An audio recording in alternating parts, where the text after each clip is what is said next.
Salam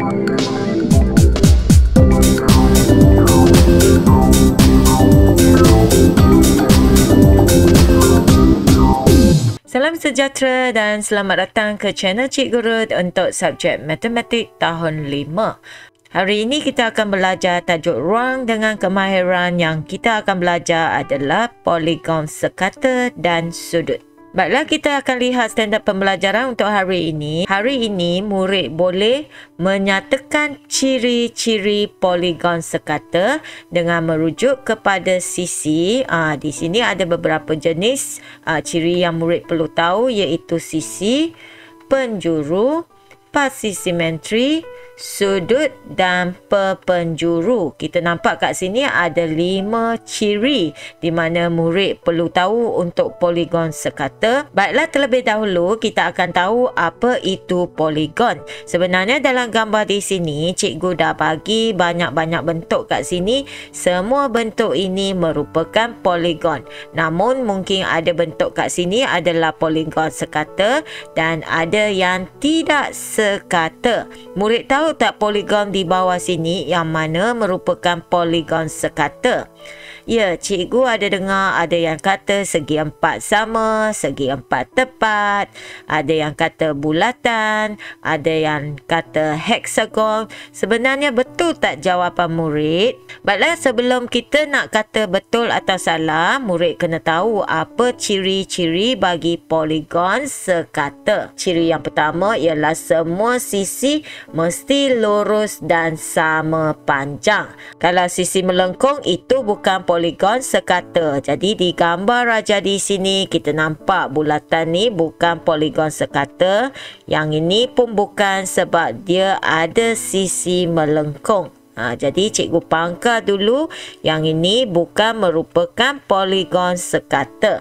Selain daripada itu, kita nampak segi empat tepat kat sini. Ia juga tidak merupakan poligon sekata sebab dia mempunyai sisi lurus yang tidak sama panjang.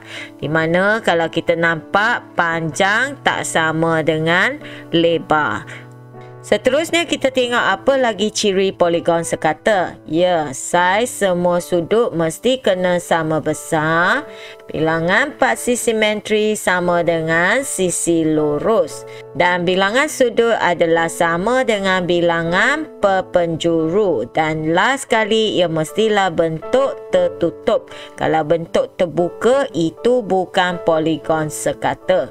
Baiklah, cikgu dah senaraikan kat sini. Jadi ciri-ciri poligon kita boleh nampak ada sisi lurus yang pertama, yang kedua dia mesti mempunyai sudut pendalaman dan ia ada penjuru dan juga perpenjuru dan last sekali ada paksi simetri. Jadi murid faham tak untuk istilah ciri-ciri poligon? Kalau murid tidak faham, tak apa, kita akan tengok apa maksudnya sisi lurus, apa maksudnya paksi simetri, apa maksud penjuru dan sebagainya. Untuk ciri yang pertama kita nampak di sini iaitu sisi lurus. Apa maksud sisi lurus? Kalau cikgu lukis satu garis kat sini, ini adalah sisi lurus. Jadi kita nampak segi empat sama ni ada sisi lurus satu dan cikgu lukis lagi sisi lurus kedua, sisi lurus ketiga dan ada lagi satu sisi lurus keempat. Jadi kita nampak kat sini segi empat sama ada 4 sisi lurus. Ini adalah sisi lurus di mana ia membentukkan segi empat sama. Jadi cikgu boleh tulis kat sini ada 4 sisi lurus. Okey, kita akan lihat lagi satu bentuk lagi kat sini. Apa nama bentuk ini? Ya, segitiga. Okey, segitiga ini ada berapa sisi lurus? Kalau cikgu lukis kat sini, 1 sisi lurus, 2 sisi lurus dan 3 sisi lurus. Jadi kita boleh tulis segitiga mempunyai 3 sisi lurus. Jadi ini maksudnya sisi lurus. Jadi untuk poligon sekata, ketiga-tiga mestilah sama panjang. Barulah kita akan namakan poligon sekata. Sekiranya tidak sama panjang, itu kita tidak boleh nama poligon sekata. Untuk ciri yang kedua iaitu sudut dalaman. Apa maksud sudut dalaman? Sudut dalaman ialah sudut yang wujud di dua sisi. Sisi pertama dengan sisi kedua akan mewujudkan satu sudut. Jadi ini kita namakan sudut dalaman. Jadi kita nampak kat sini segi empat sama ada berapa sudut dalaman? Ya, 1, ada 2, ada 3 dan ada 4. Jadi kita boleh nyatakan segi empat sama ada 4 sudut. Bagaimana pula dengan segitiga ini? Ada berapa sudut dalaman? Okey, kalau kita nampak kat sini, ini adalah sudut pertama, sudut kedua, sudut ketiga. Jadi segitiga ni ada 3 sudut dalaman. Jadi murid kena ingat sudut ni terbentuk daripada 2 sisi lurus. Dua sisi lurus bertemu, dia akan membentukkan satu sudut. Jadi ini kita namakan sudut. Untuk ciri yang ketiga dengan 4, dia adalah berkaitan, iaitu penjuru. Satu lagi adalah penjuru. Apa maksud dia penjuru? Penjuru dia lebih kurang macam bucu. Kita namakan penjuru, iaitu tempat yang tajam kat sini. Ini tempat tajam ya. Okey, tempat tajam. Yang ini juga tempat tajam. Dan sini tempat tajam. Jadi tempat tajam kita nampak kat sini. Penjuru dia ada berapa penjuru? Ada 1, 2, 3, 4. Jadi segi 4 sama ada 4 penjuru. Apa pula yang dimasukkan oleh pepenjuru? Pepenjuru ini lebih kurang sama dengan penjuru. Cuma pepenjuru ini maksud dia adalah garisan yang menyambung penjuru ke penjuru. Garisan yang menyambung penjuru ke penjuru. Sekiranya cikgu nampak kat sini, ini adalah penjuru pertama. Cikgu sambung garisan yang sambung penjuru pertama ke penjuru ketiga. Jadi ini adalah pepenjuru. Dan kita boleh sambung lagi daripada penjuru 2 ke penjuru 4. Jadi ini adalah pepenjuru pertama, pepenjuru kedua. Jadi kita nampak kat sini segi 4 sama ada 2 pepenjuru. Walaupun penjuru dia ada 4, tapi pepenjuru dia ada 2 sahaja. Baiklah, kita tengok bentuk yang kedua.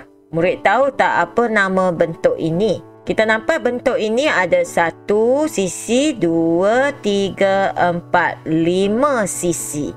Kalau 5 sisi, murid boleh namakan ini adalah pentagon. Jadi murid tahu tak pentagon mempunyai berapa penjuru? Iaitu berapa bucu? Tempat yang tajam. Jadi cikgu bulat 1, 2, 3, 4, 5. Jadi pentagon ada 5 penjuru. Okey, 5 tempat yang tajam. 5 penjuru. Jadi murid tahu tak ada berapa penjuru, iaitu garisan yang menyambung penjuru ke penjuru. Kalau cikgu sambung kat sini, daripada 1 cikgu boleh sambung kepada 3. 1. Lepas tu kita nampak daripada 2 boleh sambung ke 4. Okey, daripada 3 lagi kita boleh sambung kepada 5. Dan daripada 5 kita boleh sambung balik ke 2. Ada lagi tak penjuru? Ya, kita nampak 1 boleh sambung kepada 4. Cuma 1 tak boleh sambung 2. Sebab 1 sambung 2 kita namakan sisi, bukan penjuru. Jadi di sini murid nampak ada berapa penjuru yang cikgu lukis? 1. Okey, 1 ke 3. 1 ke 4 yang itu 2, 2 ke 5 3, 2 ke 4 4, dan kita nampak 3 ke 5. 5. Jadi pentagon ini ada 5 penjuru. Okey. Baiklah, kita akan lihat ciri yang terakhir, iaitu paksi simetri. Baiklah, di sini murid nampak cikgu letak sekeping gambar budak lelaki yang kecil. Jadi kita nampak di sini matanya sebelah kiri adalah tutup dan mata sebelah kanan adalah buka. Bagaimana kalau cikgu sekarang cikgu nak tutup pipi sebelah kanan? Cikgu buka saja pipi sebelah kiri kat sini. Cikgu tutup pipi sebelah kanan dan cikgu bagi murid nampak pipi sebelah kiri. Lepas itu cikgu letak satu cermin kat sini. Murid tahu tak apa bentuk muka yang akan keluar di dalam cermin? Ya, muka yang sama macam sebelah kiri. Kalau sebelah kiri, mata dia tutup. Jadi bila nampak dekat cermin, mata pun akan tutup. Okey, bagaimana pula sekarang cikgu tutup pipi sebelah kiri pula? Cikgu keluarkan pipi sebelah kanan. Dan cikgu letak lagi cermin kat sini. Apakah murid nampak di dalam cermin? Kita nampak pipi kat sebelah sini, mata dia terbuka sebab kita letak cermin kat sini. Bila kita letak cermin kat sini, jadi mata di dalam cermin pun akan ikut sebelah kanan. Jadi mata dia buka. Jadi sebenarnya apa yang cikgu buat tadi ialah paksi simetri. Jadi ini adalah paksi simetri. Okey, di mana dua belah muka dia adalah sama.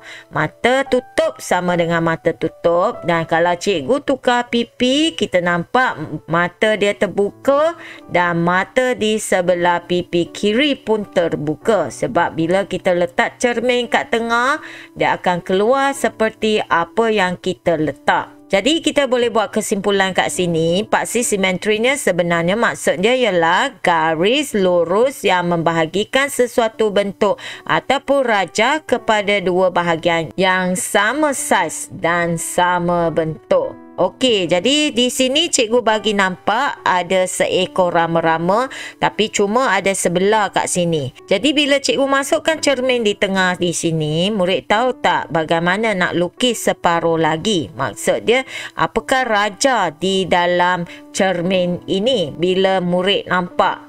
Ya, dia akan sama seperti sebelah sini. Jadi, apakah rajah yang akan keluar? Dia akan sama macam sebelah sana. Okey, ini adalah bentuknya.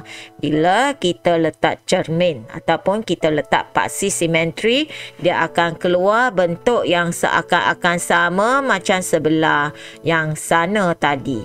Okey, ini adalah rama-rama. Dan kalau cikgu letakkan satu lagi keping gambar kat sini, okey, ini adalah merupakan satu gambar di mana separuh sahaja.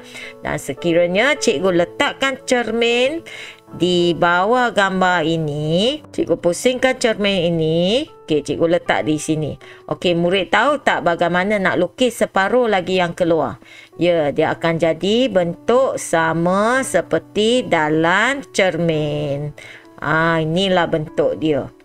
Baiklah, untuk soalan pertama, kita nampak bentuknya adalah pentagon.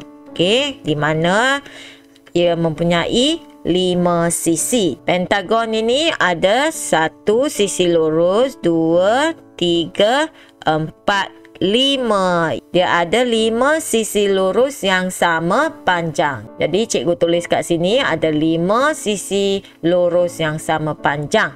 Dan murid tahu tak pentagon ni ada berapa sudut pendalaman? Okey, kita nampak kat sini 1 sudut, 2, 3, 4, 5. Jadi pentagon ada 5 sudut pendalaman. Seterusnya, pentagon ini ada berapa penjuru? Tadi cikgu dah kata penjuru ini adalah bucu.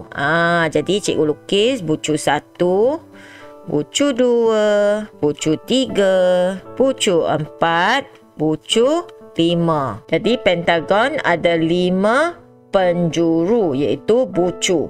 Seterusnya, pentagon ada berapa pepenjuru? Pepenjuru iaitu garis yang menyambung penjuru kepada penjuru. Okey, cikgu akan sambung kat sini. Penjuru 1 kita boleh sambung ke penjuru 3. Dan penjuru 1 kita boleh sambung ke 4, 2. Seterusnya kita boleh sambung daripada penjuru 2 ke penjuru 5, 3. Dan penjuru 2 juga kepada 4. Okey, 4. Kita dah ada 4 kat sini. Ada lagi tak penjuru yang murid boleh sambung? Ya, daripada 3 kita boleh sambung ke 5. Jadi semua ada berapa penjuru? 1, 2, 3, 4, 5. Jadi kita ada 5 penjuru. Untuk pasti simetri, murid tahu tak dia ada berapa garis pasti simetri, di mana gambar dia akan keluar macam di dalam cermin. Okey, cikgu bawakan cermin kat sini dan kita tengok ya. Boleh tak kalau kita buat macam ni, di mana sebelah kiri akan sama dengan sebelah kanan? Ya, kita nampak dia sama kan?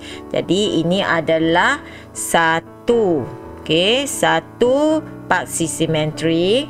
Kemudian kita tengok ada lagi tak? Okey, kalau cikgu putar kat sini, okey, kita nampak di sini kita boleh buat juga satu paksi kat sini. Kita nampak sebelah atas ni sama dengan sebelah bawah. Jadi ini adalah satu lagi paksi simetri. Cikgu lukis kat sini satu lagi.